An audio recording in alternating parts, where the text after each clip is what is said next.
Hello dear friends, मी तुषार आपणा सर्वांचं स्वागत करतो लर्न विथ तुषार या यूट्यूब चॅनलमध्ये. आपण आता सायन्स टूचा आपला एक चॅप्टर पूर्ण झालेला आहे. आपण आता वळणार आहोत सायन्स वनमधील महाराष्ट्र स्टेट बोर्डमधील सायन्स वन ग्रॅव्हिटेशनकडे. ओके, त्याच्यामध्ये आपल्याला प्रत्येक पॉईंट आपल्याला ग्रॅव्हिटेशनमधील डिस्कस करायचा आहे एकदम डिटेलमध्ये. त्याच्यासाठी आपण घेऊन आलेलो आहोत आणि काही शॉर्ट ट्रिकच्या माध्यमातूनही आपण तो चॅप्टर पूर्णपणे शिकणार आहोत. ओके, आपल्याला खूप काही गोष्टी शिकायच्या ज्याच्यामध्ये ग्रॅव्हिटेशन म्हणजे काय, ग्रॅव्हिटेशनल फोर्स म्हणजे काय, न्यूटनचे काही लॉज आहेत, त्याच्यानंतर काय इफेक्ट होतो का, फोर्स अँड मोशन, या सगळ्या गोष्टी आपल्याला या ठिकाणी शिकायच्या आहेत. See the first chapter that is gravitation. Mug gravitation जर आपण पाहिलं तर याच्यामध्ये आपल्याला कोणकोणते पॉईंट्स कव्हर करायचे आहेत बघा. Which points we have to cover in this topic. First, gravitation means what, then Kepler's law, acceleration due to gravitational force of the earth, then free fall, circular motion and centripetal force, Newton's universal law of gravitation and escape velocity. हम एक एक point पूरा अच्छी तरीके से cover करने वाले हैं. बेसिक से हम जाएंगे, इंट्रोडक्टरी पार्ट से हम जाएंगे और पूरा यहाँ सिलेबस कवर करेंगे. ओके, तो हमको क्या पढ़ना है, देखो कि व्हाट आर द इफेक्ट्स. हमारे बुक में एक क्वेश्चन दिया है, what are the effects of a force acting on an object. आपल्याला हा प्रश्न पडतो खूप वेळा की which that object means what it effects. Okay, see it can change the direction और it can change the state of motion of an object. अगर कोई चीज रुकी हुई है, अगर हम यहाँ है, अगर पेन अगर हम यहाँ से थोड़ा फोर्स लगाएंगे तो वो मोशन में चला जाएगा, उसका स्टेट चेंज हो जाएगा. अगर कोई भी ऑब्जेक्ट है उसको हम फोर्स लगाएंगे तो ये आगे चले जाएगा, मतलब it can change it's state of motion of an object. तो ये इसका एग्जांपल, ये उस ऑब्जेक्ट के ऊपर क्या करेगा, इफेक्ट करेगा. It can change the direction of motion of an object. हम अगर क्रिकेट देखते हैं तो देखो, अगर किसी ने गेंद फेंकी तो यहां से बल्ले से क्या किया जाता है, उसके ऊपर वार किया जाता है और गेंद सीमा रेखा के बाहर चली जाती है, तो ये अगेंस्ट लगता है. तो देखो इसका डायरेक्शन चेंज हो गया, गेंद वहां से आती है, बल्ला यहां से घुमाया जाता है और उस गेंद का हमको डायरेक्शन चेंज होते हुए दिखाई देता है. अगर हम तीसरा इफेक्ट की बात करेंगे तो it can change the speed of moving of an object. तो फिर क्या हो जाएगा, अगर हम साइकिल चलाते हैं तो क्या हो जाएगा, अगर पेडल है जो ज्यादा तेजी से चलाएंगे तो साइकिल ज्यादा तेज चली जाएगी, मतलब उसका स्पीड बढ़ जाएगा. अगर हम धीरे पेडल चलाएंगे तो उसका जो स्पीड है वो हमको कम होता दिखाई देता है. अगर हम आगे जाएंगे तो देखो कि which type of forces which we know, हमें कौन कौन से फोर्सेस पता है. ओके, देखो फिर कॉन्टैक्ट फोर्स और दूसरा है नॉन कॉन्टैक्ट फोर्स. अब ये क्या होता है, कॉन्टैक्ट मतलब मोबाइल में से कॉन्टैक्ट नंबर निकाला और हेलो बोला, वह फोर्स है क्या, ऐसा पूछेंगे तो नहीं पूछने वाले हैं. कॉन्टैक्ट फोर्स मतलब वो किसी के तो कॉन्टैक्ट में ऑब्जेक्ट आना चाहिए, अगर वह फोर्स क्रिएट होता है तो हम उसको क्या बोलेंगे, contact force. It acts only when objects are in contact. ये कब होगा, जब ऑब्जेक्ट्स एक दूसरे के कॉन्टैक्ट में आ जाएंगे तब हमको उनको क्या बोलेंगे, कॉन्टैक्ट फोर्स. मस्कुलर फोर्स, अब ये कहाँ लगाएगा, देखो अगर हम कोई बैग उठाते हैं, हम अगर कोई बैग उठाते हैं तो हमको क्या लगेगा, मस्कुलर को पावर, मतलब हमको वह फोर्स लगाना है, फोर्सफुली हमको बैग उठाना है, कोई काम करना है, हमको दरवाजा खींचना है, डोर को ओपन करना है, तो हम क्या लगाते हैं, थोड़ा सा फोर्स लगाते हैं. तो देखो हम ओपन डोर उस टाइम भी क्या करेंगे, हम उसको क्या बोलेंगे, मस्कुलर फोर्स. अगर दूसरे की बात करें है फ्रिक्शनल फोर्स. अगर चलती हुई साइकिल है या गाड़ी है या बाइक है, अगर हम अचानक से ब्रेक दाबेंगे, अचानक से प्रेस करेंगे तो ये क्या हो जाएगा, वहां हमको घर्षण होते हुए दिखाई देता है. बहुत बार वहां हमको टायर के मार्क्स दिखाई देते हैं. और टेंशन फोर्स क्या होता है, देखो पहले जमाने में मोटर नहीं थी तो लोग कुएं में से बाल्टी, पानी की बाल्टी निकाल लेते थे, तो वो जो फोर्स है, वो जो क्रिएट होने वाला फोर्स है, उसको हम क्या कहेंगे, टेंशन फोर्स. याद रखो. दूसरा क्या है, दूसरा कौन सा वाला है, नॉन कॉन्टैक्ट फोर्स. ये दोनों एक दूसरे के कांटेक्ट में नहीं भी आएंगे तभी भी वह फोर्स क्रिएट होगा, तो उसको हम क्या बोलेंगे, नॉन कॉन्टैक्ट फोर्स बोलेंगे. There is no physical contact. If any two objects come in contact with each other, then that force is called as contact force. But if that two objects are not in contact, means in physical contact, then it is called as non contact force. तो पहला है gravitational force. देखो अगर ऊपर से कोई भी चीज गिरती है तो वो एक दूसरे के कांटेक्ट में है नहीं, तब भी नीचे गिरती है। जैसे सेब ऊपर से चला आया तो एक दूसरे के कांटेक्ट में नहीं था। अगर मैं पेन यहां पकड़ू और यहां नीचे छोड़ दूं तो ये नीचे चले जाएगा, क्योंकि क्या, वहां जो फोर्स है वो लेकिन अपनी तरफ उसको खींचेगा। अगर दूसरी बात करें मैग्नेटिक फोर्स, मैग्नेट और अगर आयरन होता है तो ये क्या करेगा, एक दूसरे की तरफ उसको खींचेगा। वो दोनों एक दूसरे के कांटेक्ट में नहीं होंगे, फिर भी वो एक दूसरे की तरफ खींचते रहेंगे, जिसका ज्यादा मास होगा। इलेक्ट्रोस्टैटिक फोर्स, ये क्या होता है, हमने देखा है बहुत बार क्या होता है, कभी कभी हम अगर गुब्बारे वगैरह लेते हैं, ऐसे बालों में घसीटते हैं, रगड़ते हैं और कोई चीज उठाने की कोशिश करते हैं। अगर ये एग्जाम्पल किसका है, इलेक्ट्रोस्टैटिक फोर्स का है। ऐसे हम उठाने की कोशिश करते हैं फोर्स लगाकर। ध्यान में रखिए, बहुत इजी एग्जांपल्स है। अगर हम बात करें ग्रेविटेशनल फोर्स की, तो क्या है ग्रेविटेशनल फोर्स, याद में रखो, it is a universal force and it acts not only between two objects on the earth but also between any two objects in the universe. जो भी अर्थ के ऊपर कोई भी ऑब्जेक्ट है, मीन्स यूनिवर्स में कोई दोनों ऑब्जेक्ट है अर्थ पे, तो उनके बीच में होने वाला फोर्स ही ग्रेविटेशनल फोर्स नहीं है। तो अगर सारे यूनिवर्स की हम बात करेंगे तो वह जो भी दोनों ऑब्जेक्ट होंगे उन दोनों के बीच में क्या रहेगा, ग्रेविटेशनल फोर्स। एक दूसरे की तरफ वो क्या करेंगे, खींचते रहेंगे। तो अगर हम इसकी बात करें ग्रेविटेशनल फोर्स की, it is a non contact force. इसको कांटेक्ट में आने की जरूरत नहीं है, फिर भी वो एक दूसरे की तरफ खींचेगा, खींचेगा, नीचे लाएगा। It always acts towards the centre of the अर्थ, हमेशा अर्थ के सेंटर की तरफ आएगा। चाहे कोई भी चीज हम ऊपर फेंके, इधर उधर घुमाए, वो नीचे ही आएगी, और नीचे मतलब कहाँ, अर्थ के सेंटर की तरफ आएगी। It gives weight to the object, जब भी वो आएगी, मतलब ग्रेविटेशनल फोर्स है तो उसको क्या प्रदान करेगा, वेट देगा। जब भी आ रहा है कोई तो उसको वेट प्रदान किया जाएगा। It keeps planets, moon and the satellite in their orbit. हमें पता है प्लैनेट्स घूमते हैं, उनको उनके ऑर्बिट में रखने का काम ग्रेविटेशनल फोर्स करता है। मून, उसको भी ऑर्बिट में रखने का काम करता है। सैटेलाइट्स, उनको भी ग्रेविटेशनल फोर्स क्या करता है, उनके ऑर्बिट में रखने का काम करता है, इधर उधर हिलने नहीं देता है। क्यों नहीं हिलता है, तो उनके बीच में ग्रेविटेशनल फोर्स रहता है। It causes objects fall towards the earth, तो ये क्या करेगा, ऑब्जेक्ट नीचे धपाधप नीचे आते रहेंगे। क्यों, क्योंकि उसका काम ही है कि अर्थ की तरफ खींचना। किसकी तरफ खींचना, अर्थ की तरफ उसको खींचना। अगर कोई भी चीज है तो उसको अर्थ की तरफ खींचने का काम हमको ग्रेविटेशनल फोर्स करता हुआ दिखाई देता है। अगर हम एग्जाम्पल्स की बात करें तो हमने देखा है एप्पल नीचे गिरता है, rain falling to the ground, बारिश होती है, a ball thrown upward comes back to the earth. अगर हम ऐसे कोई ऊपर फेंके, अगर पेन है या कोई गेंद ऊपर फेंके तो फिर से कहाँ आती है, नीचे ही आती है। ये इसके एग्जाम्पल्स है। अगर हम बात करें, देखो बहुत बार हमें ऐसा एक क्वेश्चन मन में आता है की यार हे सेफ, सफरचंद खालीच का पडतं, सफरचंद खालीच का पडतं, आपण वरती फेकलेला बॉल ही खालीच का येतो, बरोबर आहे ना। एखाद्या गोष्ट आपण फेकली, समजा बॉल वरती फेकला तर तो स्पेस मध्ये का जात नाही, तो खालीच का येतो। एखादी गोष्ट वरती टाकली खालीच का येते, सफरचंद खालीच का येतो, पाऊस खालीच का पड़तो। तो ये जो है एग्जाम्पल्स, ये जो क्वेश्चन है हमारे माइंड में, ये हमको आने चाहिए। तो इसके पीछे कौन है, इसके पीछे है ग्रेविटेशन। ग्रेविटेशन मतलब ग्रेविटी, वो खींचेगा, उनके बीच में क्या रहेगा, फोर्स रहेगा, जिसको किसने डिस्कवर किया, सर आइजैक न्यूटन, इन्होंने किया। किसको, ग्रेविटेशन को। तो ग्रेविटेशन को हम क्या बोलेंगे, it is the force of attraction between any two objects having mass. किसी भी चीज को अगर मास है तो मैं उसको मेरी तरफ खींचूंगा। ऐसा कौन कहता है, ऐसा कौन कहता है, वहां का वाला फोर्स, तो हम उसको क्या बोलेंगे, हम उसको क्या बोलेंगे, ग्रेविटेशन बोलेंगे। तो जिसको भी मास होगा वो हमको अच्छा लगेगा, हम उसको अपनी तरफ खींचेगा।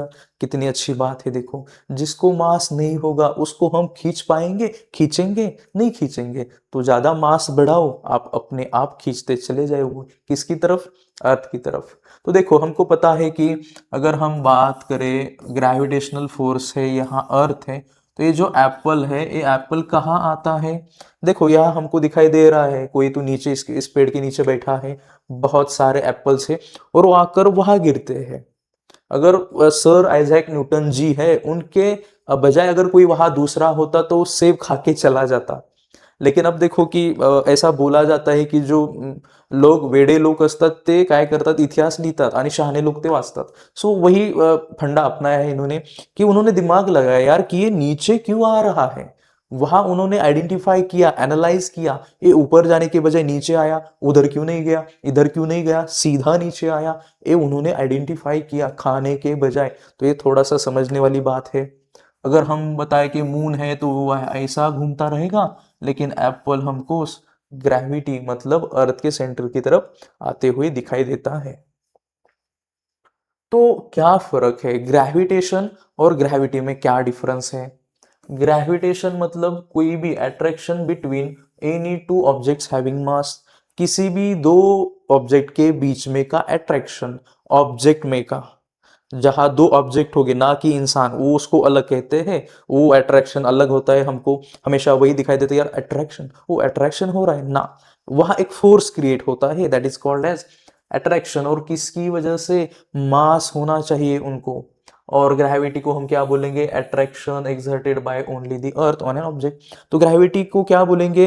अर्थ है उसको लगेगा अर्थ का तो सब पे क्रश है, अर्थ का सब पे क्रश है। जिसको मास है, जिसको मास है नहीं वहां या उसके ऊपर अर्थ को क्रश नहीं है। वो लोग अर्थ को पसंद ही नहीं आते हैं जिसका मास नहीं होता है, और जिसका मास होता है उसका अर्थ होती है और वो अपनी तरफ खींचती है। Acts between all mass in the universe, तो हर एक जगह मास क्या करता है? एक्ट होता है, act towards the centre of the earth. Gravity का बात करें तो वो सिर्फ अर्थ के सेंटर की तरफ ही आता हुआ दिखाई देता है। तो क्या ऐसे ऐसे हमको दिखाई देता है कि यार स्टोरी चलती गई, ये ऐसा होता गया।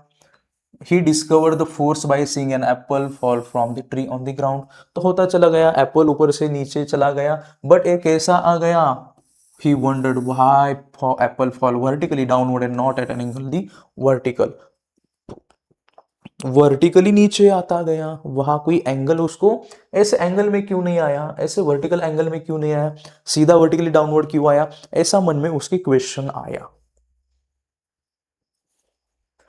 तो देखो वही क्वेश्चन है, why do they not fly of in horizontal direction. मतलब अगर ऐसा आया से तो यहां क्यों नहीं चला गया, नीचे क्यों आया?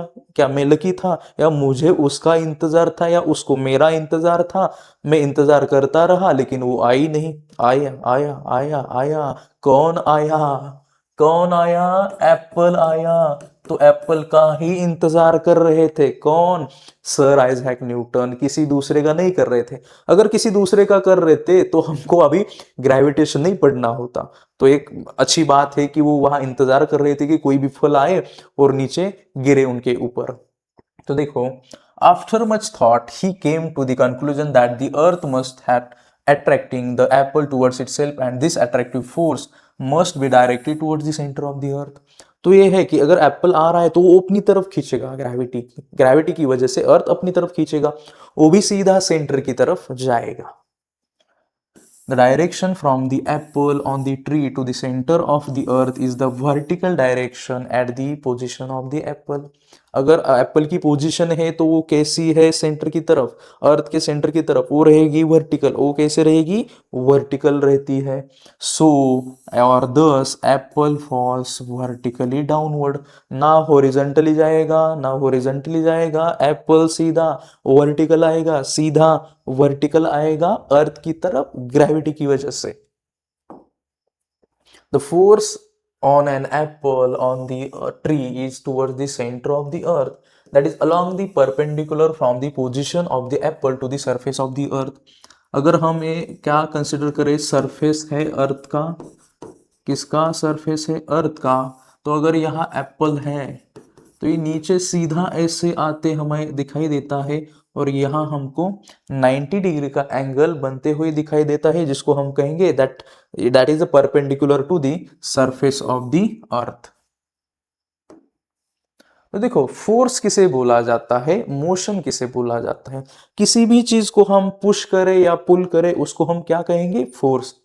एक बात और, हमें हमेशा कन्फ्युजन रहता है, काय कन्फ्युजन असतं आहे हमको, ज्यावेळेस आपण दुकानामध्ये जातो त्यावेळेस एखादा काय करतो की पुश किंवा पुल लिहिलेलं असतं की एक्झॅक्टली आपल्याला कळतच नाही, आपण थोड्या वेळासाठी कन्फ्युज होतो, पुल केलं पाहिजे का पुश केलं पाहिजे, कारण आपल्याला दोघांचे अर्थ माहीत नसतात। सो ध्यान में रखना है, पुल मतलब क्या, पुश मतलब क्या। पुश मतलब हम धकेलना है, पुल मतलब अपनी तरफ खींचना है, उसी को ही हम क्या कहेंगे, फोर्स।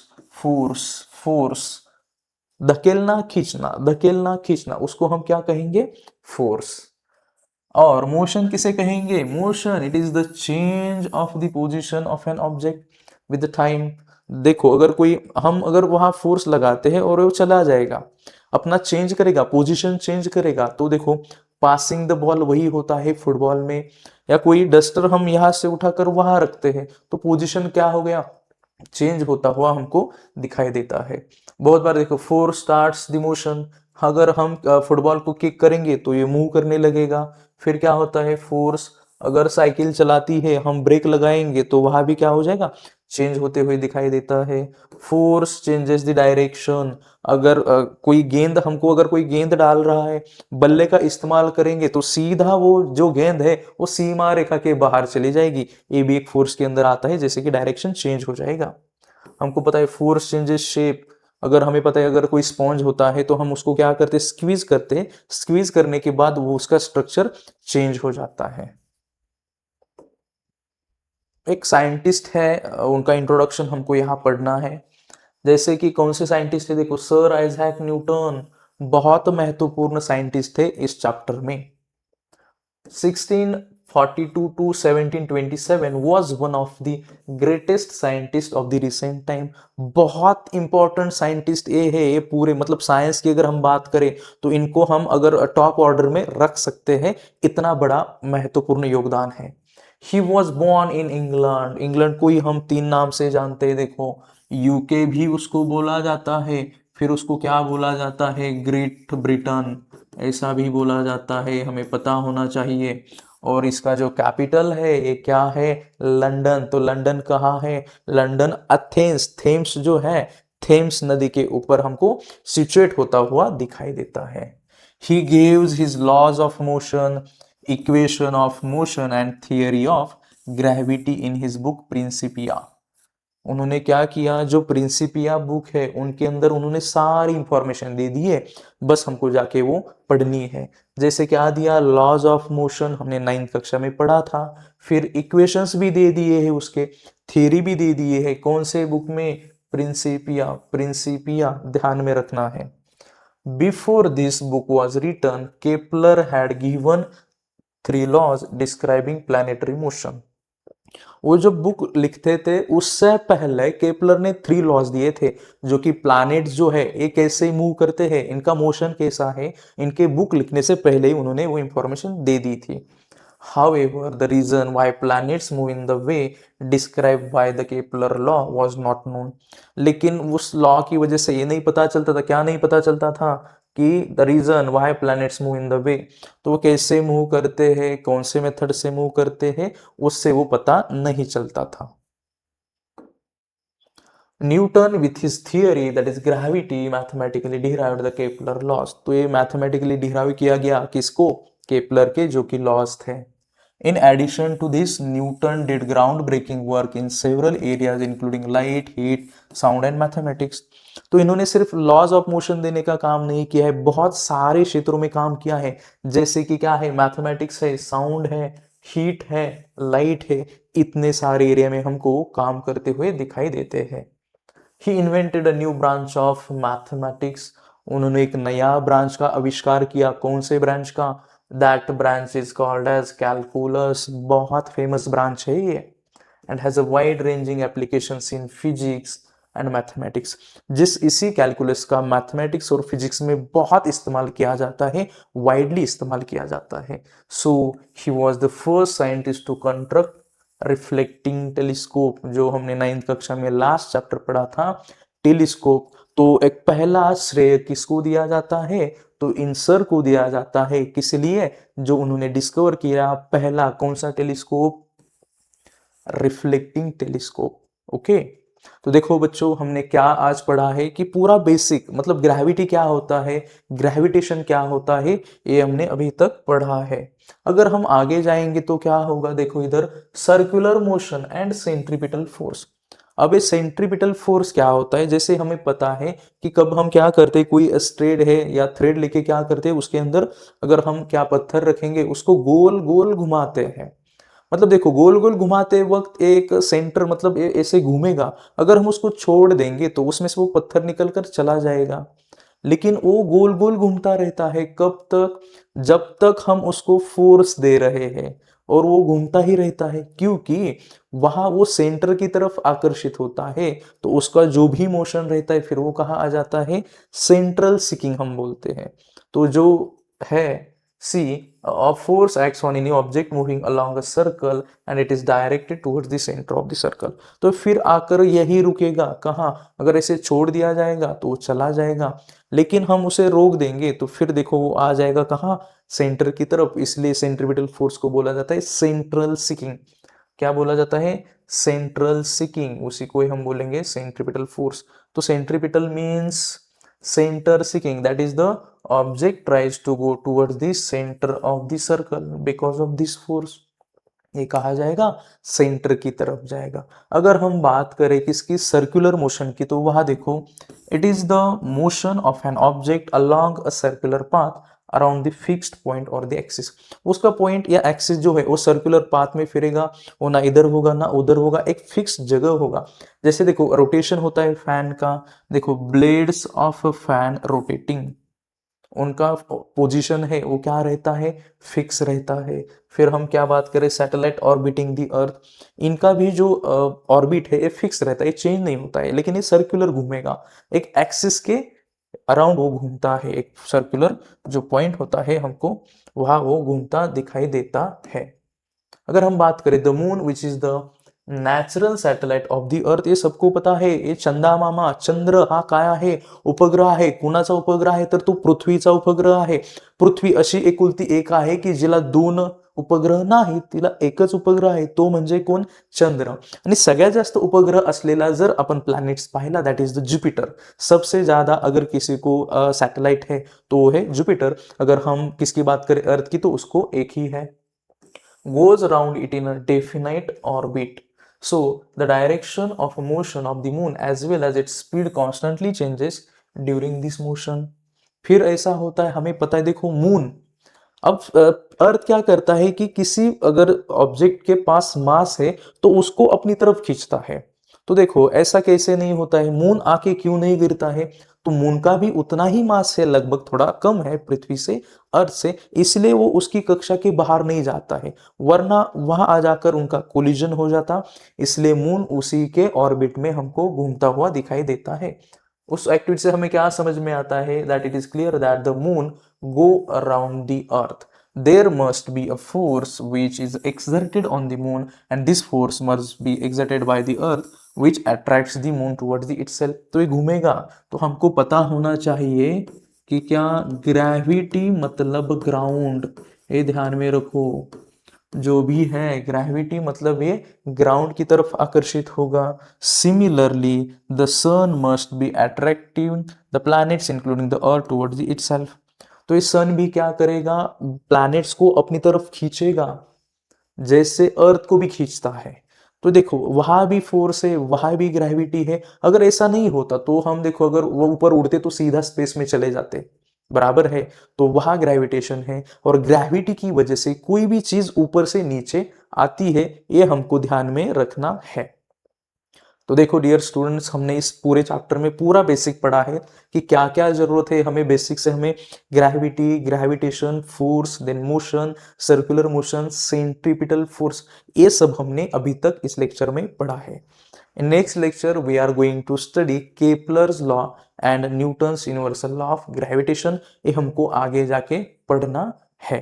ओके, आपको अभी ये अच्छा लगने वाला है क्योंकि हम धीरे धीरे ट्रिक के माध्यम से इसको सीखने वाले हैं। ओके, त्यामुळे पुढच्या भागामध्ये आपण येणार आहोत सेकंड लेक्चरमध्ये, ज्याच्यामध्ये केपलर्स लॉ असणार आहे। ओके, तोपर्यंत थँक्यू.